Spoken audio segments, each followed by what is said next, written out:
Ito, marami nga akong zona napuntahan. Kahit nung COMELEC commissioner ako, tsaka COA commissioner, ito ang worst na zona. Ito ang worst na zona sa tagal ko sa gobyerno. Talagang ito parang, ano ba to? Ano bang nilunok nito? Parang, Pero attorney, let's be fair. Meron namang talagang pagtaas na employment. Hindi nga lang nilinaw kung illegal o legal. Kasi totoo naman, dumami ngayon ng drug pusher, dumami ngayon ng prostitute, dumami ngayon ng hold-upper. So, dumagdag naman. Employment naman yan, bayan. Hindi nga niya nilinaw kung illegal o legal. Pero dumami na nagkatrabaho ngayon.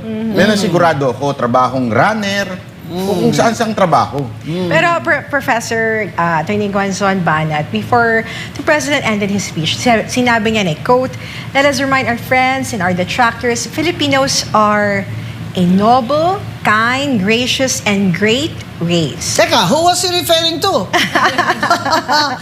We are not greedy. We are not racist. We are not liars. We are respectful. We are dignified. We are Filipinos and we do not yield." Nabongga? Sino ba kaaway natin? Prof, may kaaway ba ang Pilipinas? We do not yield. Di ba? Parang pinaparinggan mo yata ang China. Ha? Ano ba ang problema? Yeah. Ang ending niya, to show na we are a strong, brave people. Parang may kaaway siya. Palagay mo, sino pinaparinggan niya? Yeah, I think he's trying to project a strongman image here, no? Kasi alam naman natin na kapag nasa international fora siya, no, hindi naman talaga siya binibigyan ng ganong kataas na uri ng respeto na inaasahan natin sa isang leader, no? So I think it's really more of him trying to project that kind of image, no? Parang sigurong deterrence, no? Kumbaga. Pero lahat naman ng uri ng deterrence kinakailangan kasi may pang-backup ka dyan, no? Kinakailangan you really walk the talk to actually say and demonstrate that you project the image and you have the likelihood at the very least of not just projecting pero doing it, no? So again, medyo kulang dito ang Pangulo, and I think this is really what he's trying to attempt right now. Sinabi pa niya, di ba, Prof. Hana? We are not liars. Hindi kami sinungaling.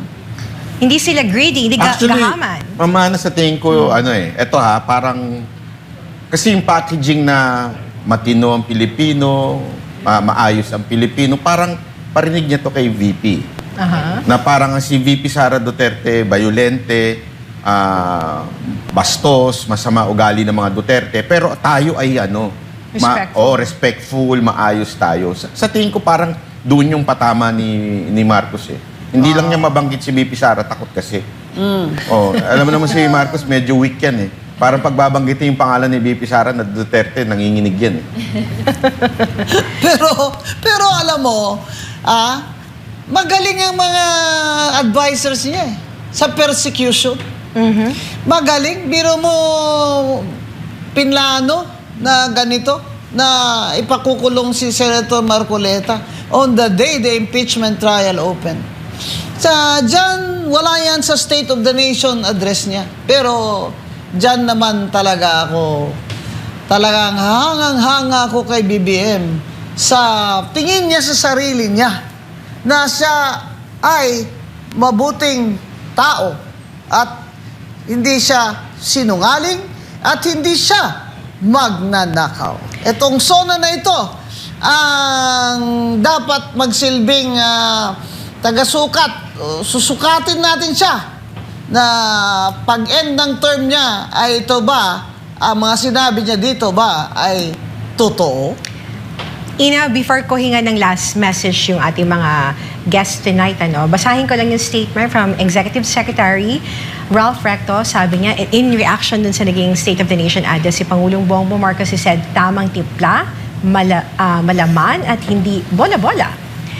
Ganyan ang SONA, nag-uulat, nagbumulat, nanggugulat din. It is a fair rendition of what has been done, but I dare say incomplete due to time constraints because a SONA should never be Wikipedia broad and telenovela long.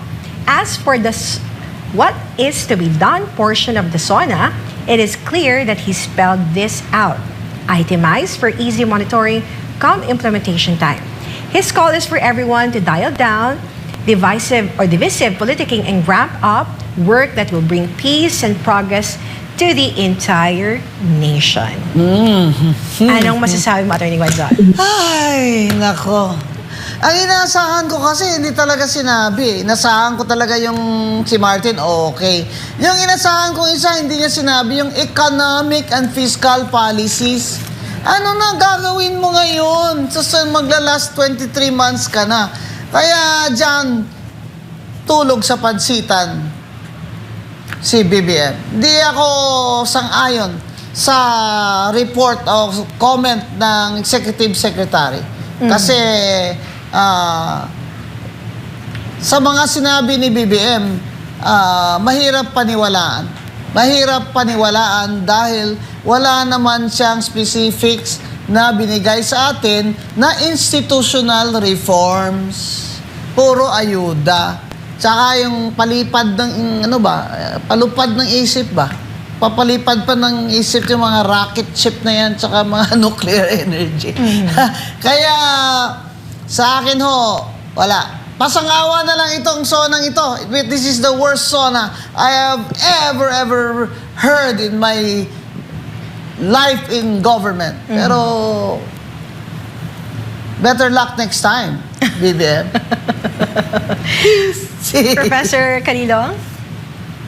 Yeah, actually, kanina nung nagtatalumpati siya, I was listening intently dun sa SONA together with my wife, and talagang every time, parang wala yata siyang binanggit doon na hindi kami nagkaroon ng reaction na talagang either matatawa ka or magugulat ka kasi hindi natin alam talaga kung ano yung pinaghuhugutan niya or saan nanggagaling yung mga datos na sinasabi niya. No? So, para sa akin talaga, I agree, no? At talagang maaaring itong statements na to ng ating Executive Secretary, of course, is really meant to put praises dito sa ating Pangulo. Pero at the end of the day, talaga may kita natin that there's really this disconnect. No? I think this is a SONA that really failed to communicate to the people what the public really demands at this point in time. And I think ito yung pinapakita rin na yung ating Pangulo ay nasa ibang plane of consciousness, ano? And I don't know where he is at the moment, but definitely he is disconnected with the reality.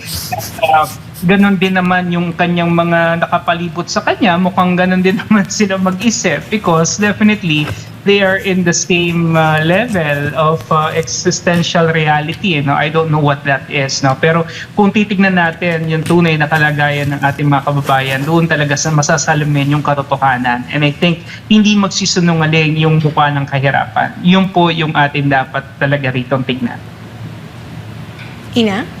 Bago po tayo tuluyang magtapos. So habol lang po natin itong statement ni Congressman Paulo Pulong Duterte. Sabi po niya, response po ito sa SONA po. Sinabi ng Pangulo na nalulungkot siya sa kinakaharap sa kasong plunder ng kanyang pinsan na si Martin Romualdez.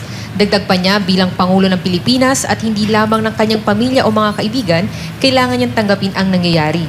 Maganda sanang pakinggan ang pahayag na iyan kung pareho rin ang ipinapakitang malasakit sa sambayan ng Pilipino.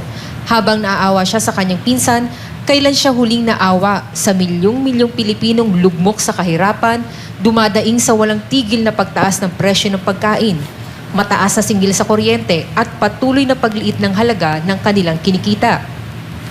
Marami na namang matatamis na pangako ang narinig natin. Marami na namang ipinagmamalaking tagumpay, ngunit may isang bagay na kapansin-pansing hindi niya matalakay, ang mga isyong matagal nang hinihinga ng sagot ng taong bayan.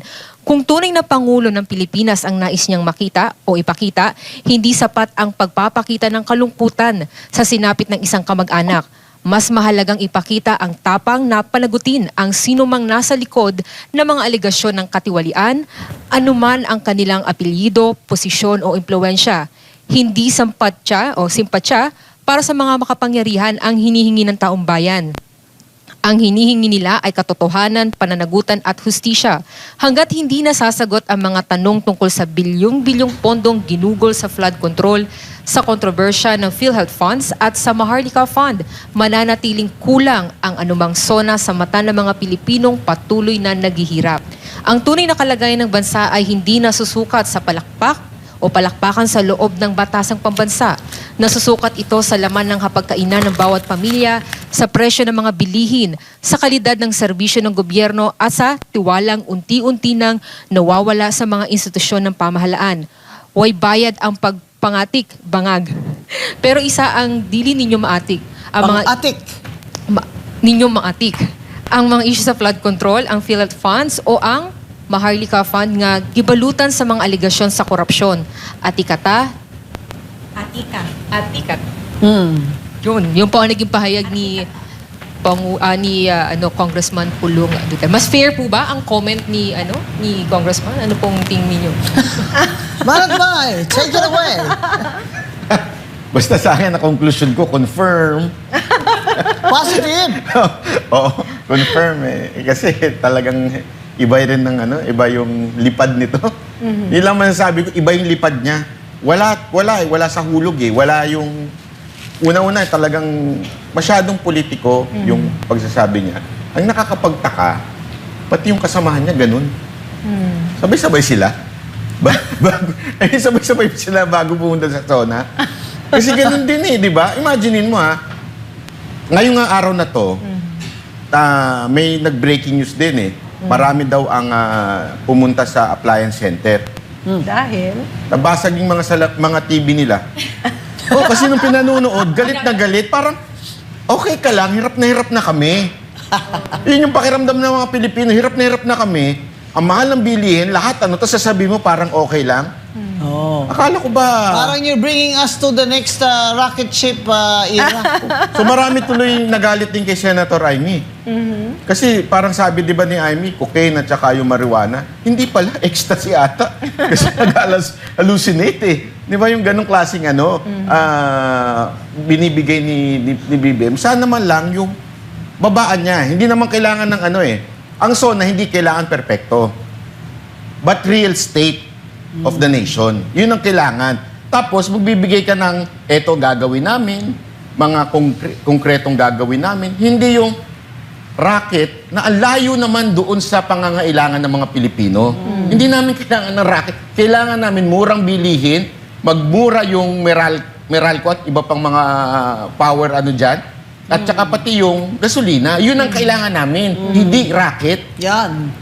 Ang totoong SONA sana ay tumukoy sa kahirapan at gutom. Dahil yun talaga ang unang hinaing ng mga Pilipino. Thank you so much, Attorney Guanzon, Banat Bay, sa oras ninyo na sinamahan kami ni Ina dito sa ating special coverage SMNI. Nais po namin batiin ng happy birthday si Professor Froilan Calilo, ang ating kasama po ngayon ng political analyst. Happy birthday, Happy birthday Prof. po niya. Froilan. Kasama natin siya. Your last message po, birthday celebrant? Maraming po salamat po for the birthday greetings, and SMNI has always been a very supportive network. I'm always excited, especially kapag ka SMNI na po ang nag-interview sa akin, and I'm always here for SMNI and for the Filipino people. Ito lang naman yung gusto natin talaga, mailatag yung katotohanan at maitawid yung talagang tunay na mensahe para sa ating mga kababayan. Dahil sa totoo lang, for the past 4 or 5 years talagang naghihirap po tayo, pero matatapos din po ito, definitely. Yan talaga yung mga matatalino mga Leo, di ba? Mga Leo na... Malapit na birthday! Nagkaparinig ka tayo, Attorney Guanzon. Happy birthday to us! Di ba? Happy birthday din! Gusto ko eh. Puro ba kayo mga Leo?